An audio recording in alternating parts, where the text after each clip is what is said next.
Olá,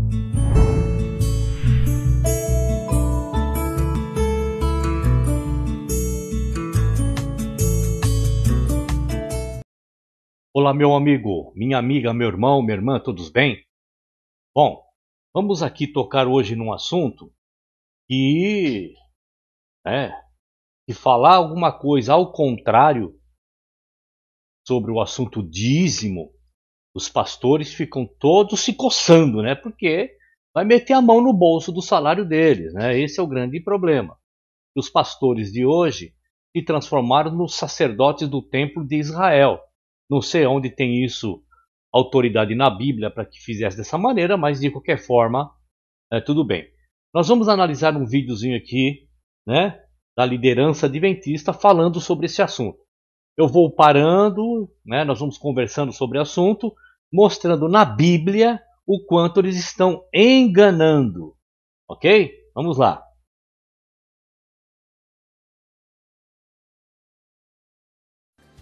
Gostaria de saber sobre o dízimo. Vocês usam Mateus 23 para dizer que Jesus foi a favor do dízimo. Mas naquela época, o sacerdócio levítico ainda não era necessário, pois Cristo não havia morrido.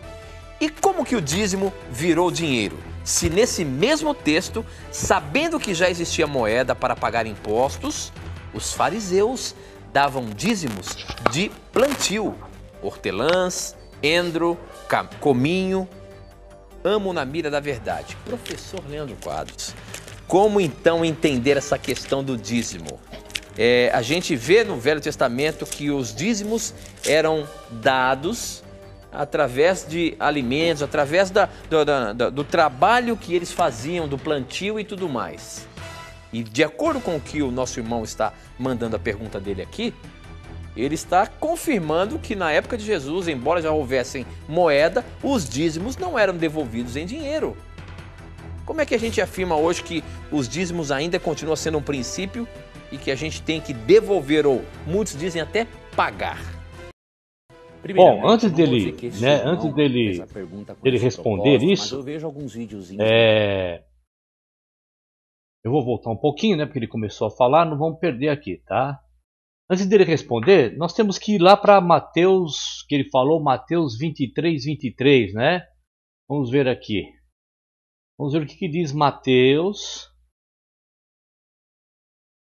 23, verso 23. Vamos ver aqui. Então, vamos lá. Ai de vós, escribas e fariseus, hipócritas, pois que dizimais a hortelã e o endro e o cominho e desprezai o mais importante da lei, o juízo, a misericórdia e a fé. Deveis, porém, fazer estas coisas e não omitir aquelas. Então, aquele rapaz está dizendo que os adventistas pegam também esse verso aqui para dizer, para dar base para ser dizimista, porque Cristo, e aqui está dizendo o seguinte, que ele não está dizendo que não era para dizimar, mas temos que contextualizar. O que Cristo está fazendo aqui? Está chamando a atenção dos líderes religiosos de sua época, dizendo, olha, vocês dizimam, né, e chamam até de hipócritas, né? Ai de vós, escribas e fariseus, vocês dizimam um monte de coisa, mas vocês não amam o seu semelhante. Lembra o novo mandamento que o Cristo deu lá em João capítulo 13? Então Cristo constantemente estava ali já treinando a mente das pessoas, né? Então, quando Cristo diz assim, olha, vamos aqui, porém, fazer essas coisas. Qual coisas? Dizimar essas coisas. Continuarem sendo dizimistas, mas vocês estão omitindo aquelas quais? De amar o seu semelhante. Então, os adventistas, né, se pegam bastante, em um monte de versos descontextualizados. Mas estamos lendo aqui Mateus 23, porque é o que ele disse, né? Ele também disse que na época de Jesus se tinha dinheiro. Não, bem antes. Deixa eu ver aqui, deixa eu dar uma procura aqui, para ver se eu consigo achar. Só um minutinho, vamos ver se a gente acha aqui. Deixa eu ver. Eu não vou me lembrar agora, mas eu tenho aí, olha o card aí, sobre dízimo de Abraão e tudo mais, onde Abraão compra por dinheiro terras, deixa eu ver aqui. Terras, por dinheiro. Deixa eu ver se eu consigo achar aqui. Bom, olha só, acabando-se, pois, o dinheiro, veja aqui, em Gênesis 47 já existia, então Josué recolheu todo o dinheiro, mas assim, ó, Abraão, ele compra terras com dinheiro para sepultar sua esposa Sara, tá? Então, dinheiro sempre existiu, ponto. Só que em Israel, nós vamos ver aí um pouquinho mais para frente, a nação iria plantar e colher, iria criar gado, e todo dízimo seria através de agropecuária. Tá bom?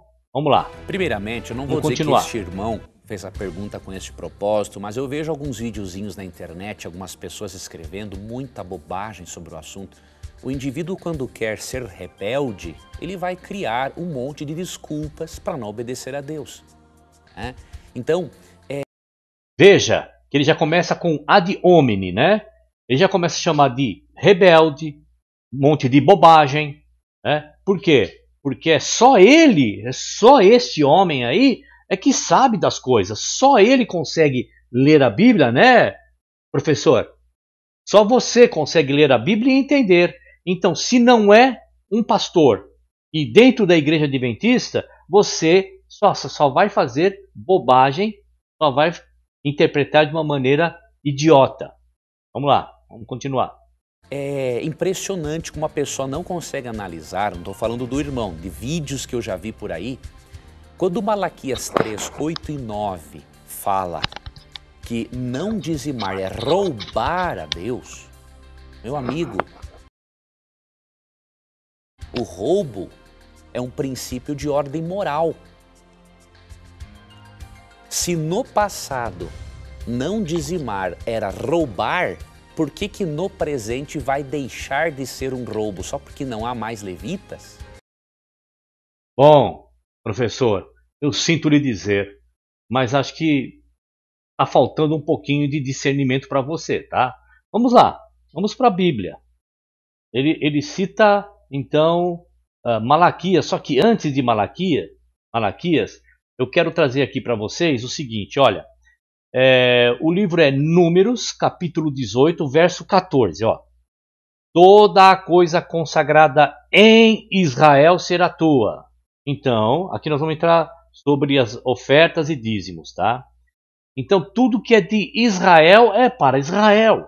Não está falando para a humanidade aqui, certo? E vamos aqui, tá? Vamos no verso. Ó, verso 20. Disse também o Senhor a Arão: na sua terra herança nenhuma terás. Na sua terra, em Israel, não vai ter herança. E no meio deles nenhuma parte terás. Deles quem? Da humanidade? Não, Israel. Eu sou a tua parte e a tua herança no meio dos filhos de Israel, não no meio da humanidade. E olha o 21. Eis que aos filhos de Levi, ou seja, da tribo de Levi, israelita, hebreu, tenho dado todos os dízimos em Israel por herança pelo ministério que executam o ministério da tenda da congregação. Então, querer arrastar o ministério do dízimo, que era agropecuária, para fora de Israel, é ir além do que está escrito. Tá? Vamos lá, então ele cita Malaquias, né? 3, 8 e 9. Vamos lá, vamos para Malaquias 3, 8 e 9. Roubará o homem a Deus, todavia vós me roubais, e dizeis: em que te roubamos? Nos dízimos e nas ofertas. Com maldição sois amaldiçoados, porque a mim me roubais, sim, toda a nação, toda a humanidade. Primeira coisa, quem é todo homem? Esse todo homem é uma figura de linguagem para dizer que todo mundo em Israel está roubando. Está roubando a Deus? Não. Deus não tem, tudo é dele. Não tem nada a ser roubado de Deus. Mas está dizendo que quando é para levar os dízimos e as ofertas, também ali tinha órfãos, viúvas, estrangeiros que eram alimentados. Tá? Então, olha só. Porque a mim me roubais, sim, toda esta nação, não todas estas nações no plural. Compreende? como esse professor, como esse programa, ele é cruel, o professor responde como sendo uma verdade absoluta, mas não tem direito da réplica, né? Então vamos lá, então ele traz Malaquias 8:9 como base que alguém está roubando a Deus. Alguém não. A humanidade, não sendo dizimista, está roubando a Deus. Porém, vamos aqui, ó, Malaquias capítulo 2, verso 1. Olha só o que está escrito. Agora, ó sacerdotes, este mandamento é para vós. Veja que a advertência era para os sacerdotes. O profeta Malaquias estava advertindo os sacerdotes, porque os sacerdotes estavam roubando a Deus. Quando diz roubar a Deus, estava roubando alimento de quem tinha fome e não tinha como plantar. Os próprios levitas, os órfãos, as viúvas e os estrangeiros. Então veja, Malaquias capítulo 2, verso 1. Ó sacerdote, este mandamento é para vós. Que mandamento? Leia aí depois na sua casa, veja, capítulo 2, capítulo 3, é tudo uma coisa só. A advertência quando diz, roubará o homem a Deus sim nos dízimos e nas ofertas. Quem? Os sacerdotes. Quem? Dentro da nação de Israel. Tá bom? Vamos voltar lá para o professor. Não tem lógica alguma. Se era considerado roubo, vai ser roubo sempre. O que é roubo, não importa a época, o lugar, a cultura. Vejam como ele descontextualiza para dizer que quem não é dizimista é um ladrão. É mentira dele. Se ele chama descontextualizado de quem não é dizimista é um ladrão, eu lhe chamo de mentiroso, porque isso não é para a humanidade. Você viu lá em Números, né?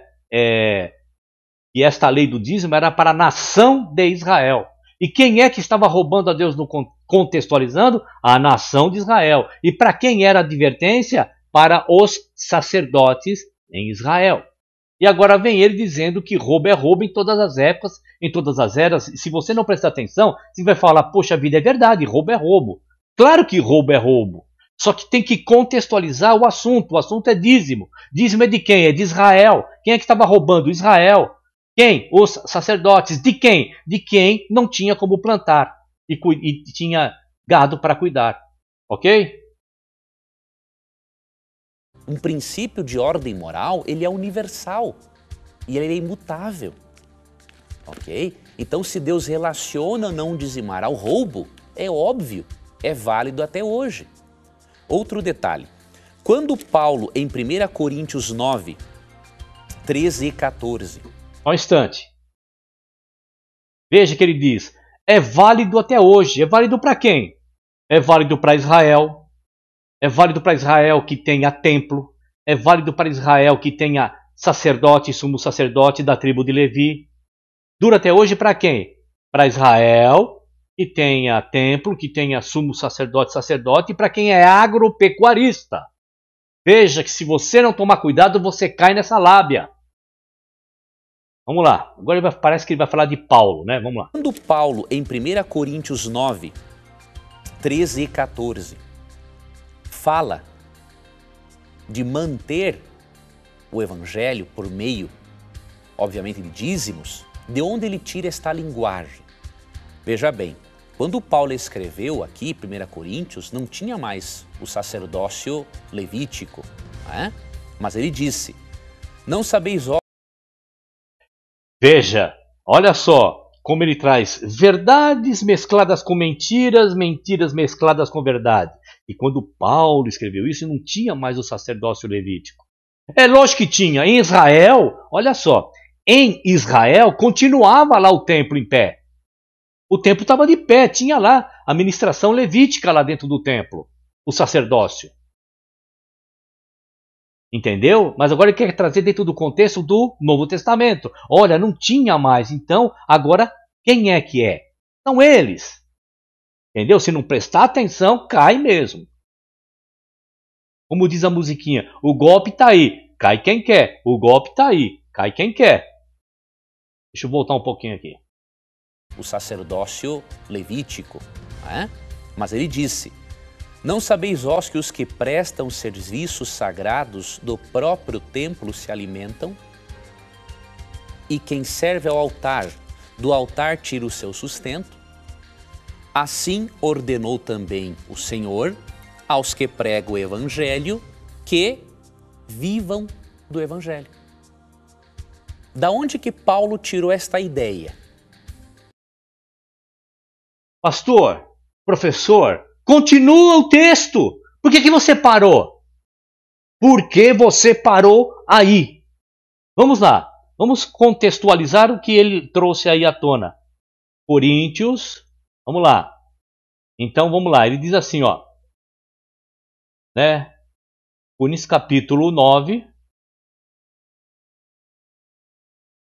diz assim: não sabeis vós que os que administram o que é sagrado comem do que é do templo? E que os que de contínuo estão junto ao altar participam do altar? Vejam, meus queridos. Aí ele lê esse verso 14. Assim ordenou também o Senhor aos que anunciam o evangelho que vivam do evangelho. Eu vou parar um minutinho aqui. Ele não continuou, eu vou continuar para vocês. Assim, aí no meu canal, ou aqui no meu canal, depende de onde você estiver, eu tenho a série de vídeos da leitura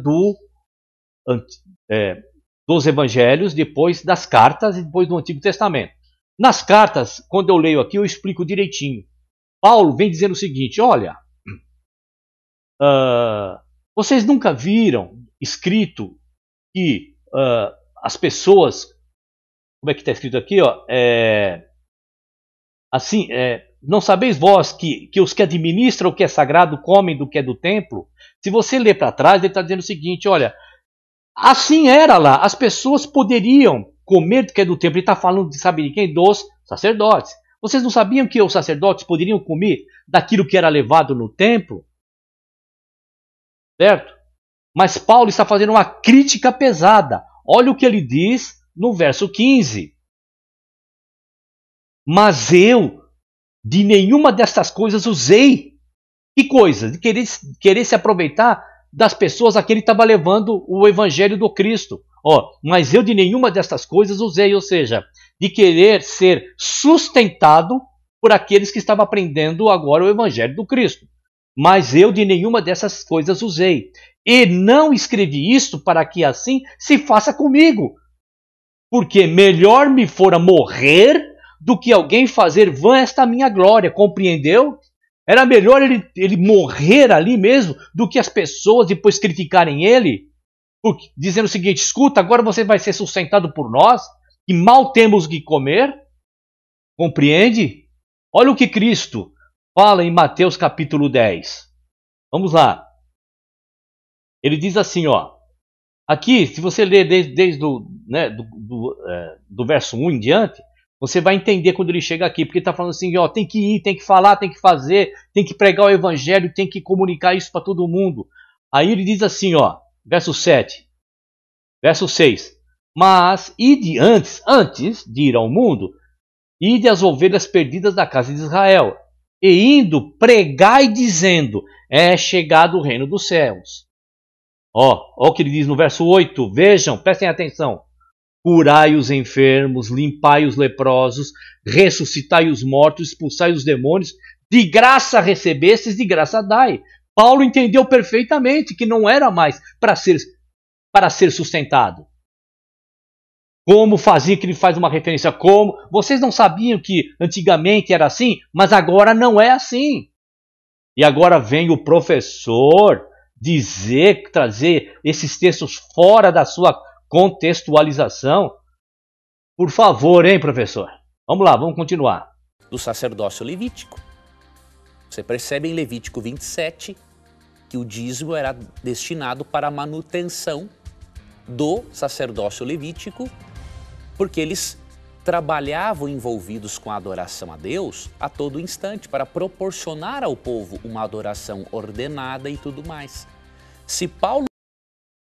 Correto, isso está certo, só que são verdades mescladas com inverdades. Ele falou certo sobre o sacerdócio levítico, é assim mesmo, você sabe, eu sei, nós lemos uns pedacinhos aqui contextualizando. Só que agora ele quer arrancar isso dos levitas e trazer para ele, para ser sustentado através dos dízimos, dentro da organização adventista. Eu estou falando da adventista, mas todas que, de alguma maneira psicológica, faz um trabalho mental para que as pessoas sejam dizimistas, ofertantes, pactantes, o nome que quiser dar para levar para o templo, está descontextualizando, não está sendo sincero. Vamos lá. Pegou este princípio lá do sistema levítico e aplicou aos dias dele, quando não existia o sistema levítico, é óbvio que o dízimo continua sendo válido. Viu como ele manipula? Se Paulo estava citando lá em 1 Coríntios, dizendo, ó, não sabeis vós que faziam isso? Só que ele parou ali, ele não leu embaixo. Mas eu não quero que isso seja feito comigo.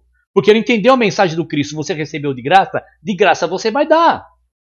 Mas ele falou isso? Não, claro que não, né? Deixa agora correr mais o vídeo, senão vai ficar muito comprido, muito extenso, muito longo esse nosso vídeo aqui. Quanto à questão do dinheiro, para Deus, o que é dizimar? É você devolver a Deus parte daquilo que Ele lhe deu para administrar. Mentira, dizimar é extirpar, é tirar, não é levar 10%. Tá? Está manipulando novamente o que está escrito. Se na época a principal moeda, diríamos assim, existia o dinheiro, óbvio, mas se a principal moeda eram produtos agrícolas e hoje não é mais, então como que eu vou cumprir com o princípio do dízimo de forma que eu não roube a Deus se eu não sou um agricultor? Porque você está querendo transferir, né, um ritual de dízimos e ofertas para sustentar lá o templo para você. Você está querendo arrancar deles e trazer para você, amigo. E veja que você, quando eu falo amigo, eu estou falando ele, tá? Veja que ele cita que existia moeda, mas o câmbio mais importante era a troca de animais, alimentos. Olha como ele manipula a ideia. É óbvio, eu tenho que dizimar daquilo que é a minha principal fonte monetária. O que é a minha moeda? É o dinheiro. Então as pessoas inventam muita moda, meu irmão. Não acredite nessas coisas que você vê por aí, né? Eu faço minhas palavras dele. Não acredita facilmente que esses líderes dizem por aí sobre o dízimo. Eu também tenho, aí você está vendo o card também agora, sobre os dízimos. Eu tenho uma sériezinha de vídeo ali sobre o dízimo que desmistifica tudo isso. Bom, vamos lá. Artigos sem embasamento nenhum, pessoas aí criando ideias da própria cabeça deles. Se estudarmos a Bíblia com razão, contextualmente, deixarmos que o texto explique a si mesmo, não vamos entrar nesse tipo de cilada. E para finalizarmos, qual era a Bíblia do apóstolo Paulo? Qual era a Bíblia de Jesus? Era o Antigo Testamento. Então essa ideia de Antigo e Novo Testamento, se na verdade a Bíblia é dividida assim, mas por uma questão didática, a Bíblia é uma coisa só. Então, não dê atenção para esse tipo de coisa. Era uma coisa só, professor? Não tinha diferença? Então, quando alguém quebra o dia de sábado dentro das tuas portas, você apedreja até a morte? Você corta o seu prepúcio, ou seja, você é circunciso? Pratica a circuncisão? Alguém das suas portas, sendo mulher, estando menstruada, ela não vai para o templo? Faça-me um favor, né? O vídeo acabou, tá? Esse finalzinho é assim mesmo. Legal que você assistiu, que você tenha compreendido o que o líder adventista pensa sobre o dízimo, completamente manipulando textos para anunciar uma doutrina de dízimos e ofertas completamente descontextualizada da realidade. Tá certo? Então, meu querido, um abraço a todos aí, que o vídeo já se estendeu bastante. Fiquem na paz e vamos aguardar o próximo vídeo. Até lá!